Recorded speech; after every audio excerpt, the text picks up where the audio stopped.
I used to be in music, so I was a recording artist back in the early 90s, and we were going to do like a first video ever for that, and I had all sorts of high ambitions on who I wanted to do that, and then my record company boss said, hey, you have $2,000, figure it out. So I realized I had to do it myself, but it wasn't, utterly out of the blue, because I've done, I come from photography, I've done a lot of other things, and I figured, slightly foolishly, that I could, but I got into it there, and weirdly enough, instantaneously, literally fell in love with it. And I've been doing music for a long time, and pretty much on that shoot day I realized that this is what I want to do. So I continued making videos for myself, and then friends were asking, and then friends of friends, and then more and more I enjoyed that, and that kind of it didn't replace my love for music, but it replaced some other needs and urges. So I decided actually literally to leave music behind and continue with directing.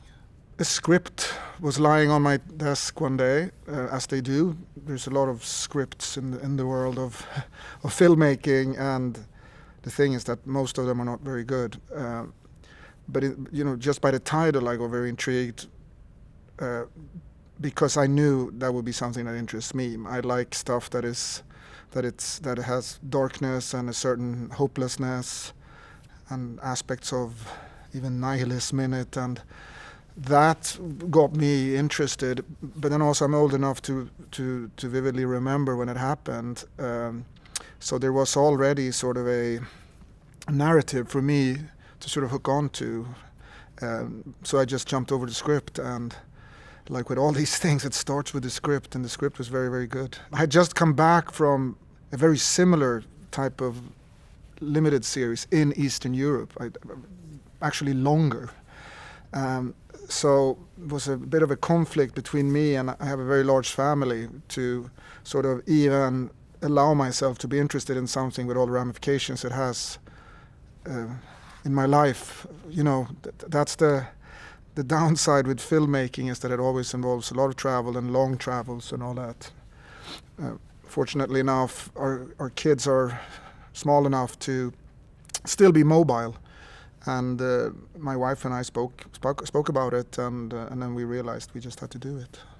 I mean, doing these kind of projects involve a lot of different stages of it. What was very interesting for me, this is the first time I've ever done something that is based on facts. Very much, you're telling a real story.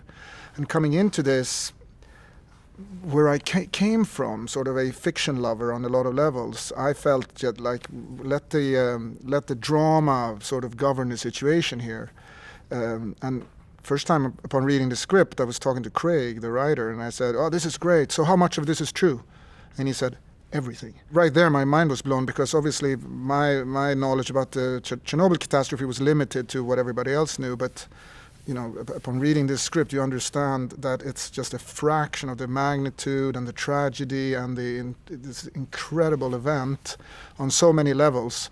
So going from being a fiction person who wouldn't give a fuck about whether something was true or not, I've now become the opposite. I'm only interested in real, true things. And upon embarking on this, I started reading everything I could ever come over. Craig had already done a lot of research and actually sort of made a good sort of file of stuff that one could look into. So it was a good start. There was a lot of books to read and a lot of films to watch and so on. And then I just continued. I couldn't stop. I was so immersed in it and so interested in everything. It becomes more and more personal. You want to read individual stories. You want to sort of feel what they felt and so on. So I think I've read everything there is on the subject, including some quite boring sort of nuclear engineering stuff, but I just had to understand everything.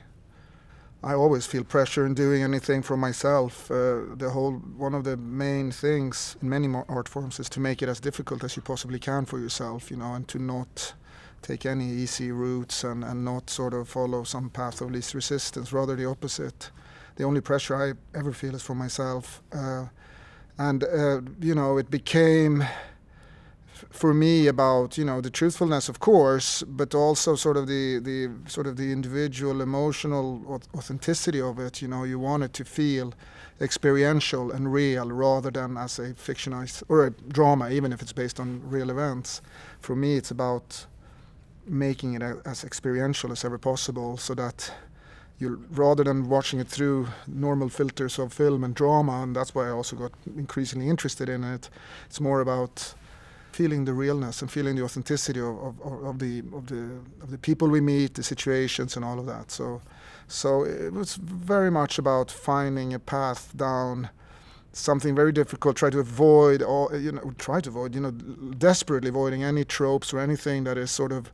There's a lot of filmmaking in which the references are from films, but I'm not like that at all, and I don't like that. So there's this sort of constant sort of movement towards referring to reality rather than to the world of films in everything.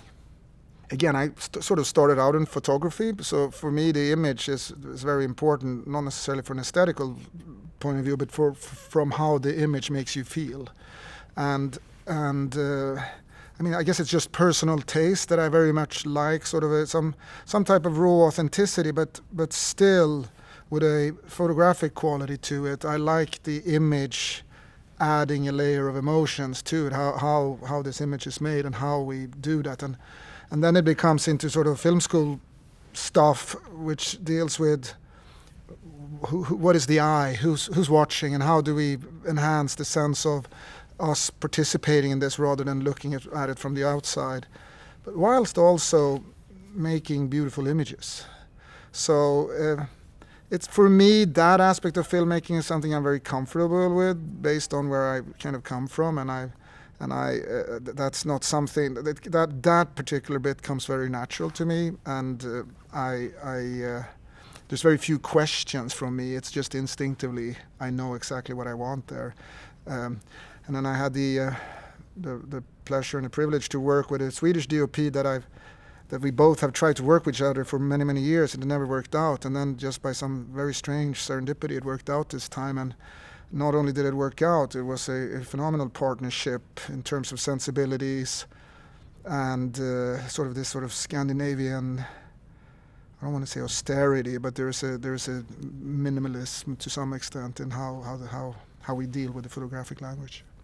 Yeah, it's a massive question. I'll just take one advice out of many, but I think it has to do with idiosyncrasy. To as a director, as any form of artist, whether you write music or write books or poetry or making film, you have to have a voice that is singularly your own, because there is no such thing as an arbitrary quality as a director or as any artist. Even if you're young enough to not trust your own personal choices, because when you're younger you tend not to, that's maybe the most important thing ever, because whenever I meet students or I meet young filmmakers, the only thing that interests me is a unique voice. Everything else can be taught, and what you want is that, from the onset, that you allow yourself to be free enough to dig where you stand and to use your own references and experiences and trust in the way something makes you feel, and not about like,